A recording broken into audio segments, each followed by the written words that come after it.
Patuloy na nadaragdagan ang bilang ng mga naghain ng Certificate of Candidacy para sa eleksyon sa 2013. Mula sa Maynila, nakatutok live si Tina Pangiliban Perez. Tina.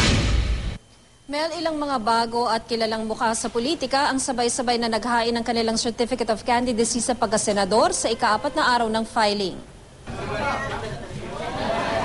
Nakalaban sign si dating Senator Jamby Madrigal habang naghahain ng kanyang COC. Ito ang hand signal ni Pangulong Aquino na nakatunggal linya noong 2010 pero kaalyado na ngayon.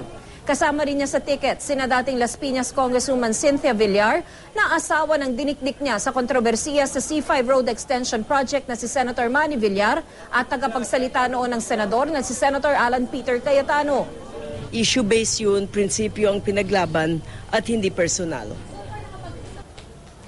Magkakasama namang naghain ng kanilang COC ang tatlong senatorial candidate ng Angkapatiran Party. Si JC De Los Reyes na tumakbong Pangulo noong 2010, si Attorney Mar Villasos at Lito David. Ang slogan nila, Tatlo kontra trapo. flat tax rate at 10% naman ang isinusulong ng dating konsehal ng Maynila na si Greco Belica. Masyado na pong mataas at saka masalimuot ang ating pagbuwis. Sana po simplihan lang. Kontra political dynasty naman ang abogadong si Alcantara Samson ng Social Justice Society. Nagkakandidato tayo ngayon upang magkaroon ng alternative na hindi lang yung showbiz, hindi lang yung trapo. Kontra pork barrel naman si Florentino Baguio na tumatakbong independent. Ang trabaho ng Congress Legislative. Yung pork barrel is an executive function. In my view, it's unconstitutional. Lakas ng loob naman ang pambala ni Arsenio Dimaya sa pagtakbo niya bilang independent. I've not yet discovered any person who will support me. I am just go on my way, my own resources. Umaasa siyang makukumbinsi ang mga botanteng iboto siya sa talent niya sa pagkanta. Very romantic song. Okay lang? It's now or never. Come hold me tight. Embrace me, my darling. I'm single. Ang paboritong kanta naman sa mga videoke ang Handog ni Benjamin Handumon Jr. sa mga nasa COMELEC. Want to ready, go. And now,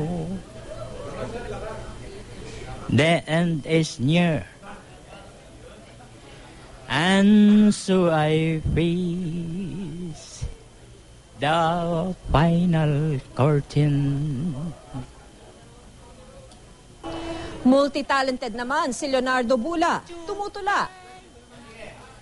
Mga kababayan ko, ako po ay kumakandidato bilang isang senado dito sa ating lipunan.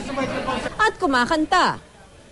Ang ipinangangaral ko, ang ebanghelyo ng demokratiko, pagkat ito ang solusyon ng sambahayan ng Pilipino. Magkasabay rin naghain ng kanilang COC ang mga nagpakilalang kandidato ng KBL. Ang aming layunin po ay magkaroon ng tunay na pagbabago.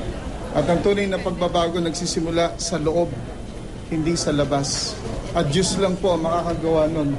Gusto natin ng pagbabago, lalo na yung ating Senado, no? Kasi kailangan palitan na. Sila-sila na lang.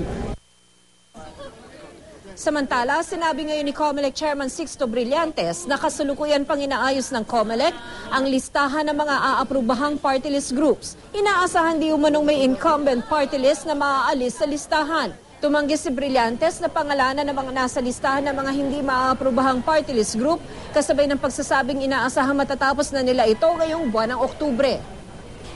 Mel, sa araw na ito ay 12 ang naghain ng COCs dito sa COMELEC main office. Pero sa kabuuan, 49 na ang naghayag ng kanilang intensyong tumakbo sa pagkasenador. Bukas po ang huling araw ng filing ng COCs at mahigpit na paalala ng COMELEC hanggang 5 p.m. lang po sila tatanggap ng COC, wala pong extension. Mel?